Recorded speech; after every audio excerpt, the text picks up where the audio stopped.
أنا وحدي في الليل أسير والنجوم تبكي في السماء، قلبي تاوب بلا طريق وذكريات تملأ الفضاء. صوت الصمت يحاول يدور مثل الريح في الصحراء، أبحث عن دفء العيون فلا أجد إلا البكاء. يا ليل الخفف آلامي واحمل الشوق للبعيد، قلو إن القلب ابتعد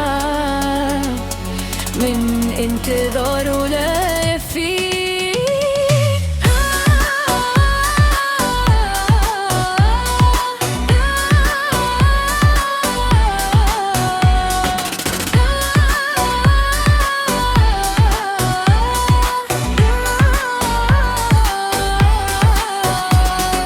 كانت أيامنا بياض مثل الفجر حين يجي، والآن أمشي في ظلام لا نور فيه يضيء. لكني رغم الجراح ما زلت أحلم باللقاء، فربما يأتي صباح يحيي قلبي بالرجاء. يا ليل خفف آلامي واحمل شوقي للبعيد،